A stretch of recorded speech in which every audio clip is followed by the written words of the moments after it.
গ্রামের রাত মানেই এক অদ্ভুত নিস্তব্ধতা। শহরের কোলাহল ছেড়ে হাবলু এসেছিল তার দাদুর শ্রাদ্ধের অনুষ্ঠানে। কাজ শেষ করে শহরে ফেরার জন্য যখন সে প্রস্তুত হল, ঘড়িতে তখন রাত 10টা। গ্রামের মুরব্বীরা তাকে সাবধান করেছিল, কিন্তু কে শোনে কার কথা?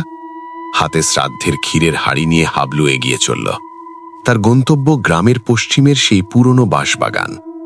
গ্রামের মানুষ বলে এই বাঁশবাগানে নাকি নিশির বসবাস, কিন্তু হাবলু এসব বিশ্বাস করে না। সে সাহসের ভান করে এগিয়ে চলল অন্ধকারের দিকে। বাঁশবাগানে পা রাখতেই হাবলু অনুভব করল এক হাড় হিম করা ঠান্ডা বাতাস। চারপাশটা যেন বড্ড বেশি নিঝুম। হঠাৎ নাকে এলো এক উৎকট পচা গন্ধ।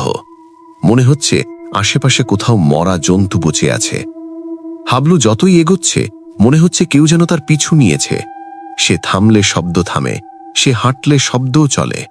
শুকনো পাতার ওপর খসখস শব্দে হাবলুর বুকের ধুকপুকানি বেড়ে গেল।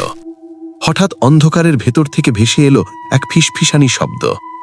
মানুষের গলা নাকি অন্য কিছুর, তা বোঝার আগেই হাবলুর রক্ত ঠান্ডা হয়ে গেল। ওরে হাবলু, ও হাবলু।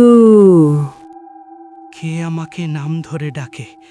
চাচা, তুমি কি এলে?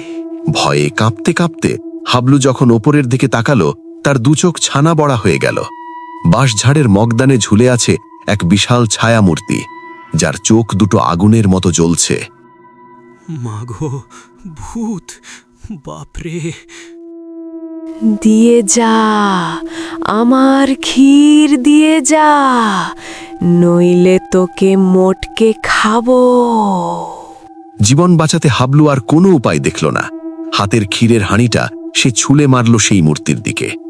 হাঁড়ি ভাঙার শব্দ আর পেতনির অট্টহাসির মাঝে হাবলু দে ছুট। পেছনে ফিরে তাকানোর সাহস তার নেই। তার মনে তখন একটাই চিন্তা, যেভাবেই হোক গ্রাম পার হতে হবে। সেদিন রাতে হাবলু জ্ঞান হারিয়ে গ্রামের এক বাড়ির দাওয়ায় পড়েছিল। পরদিন সকালে গ্রামবাসীরা বাঁশবাগানে গিয়ে দেখল এক অদ্ভুত দৃশ্য।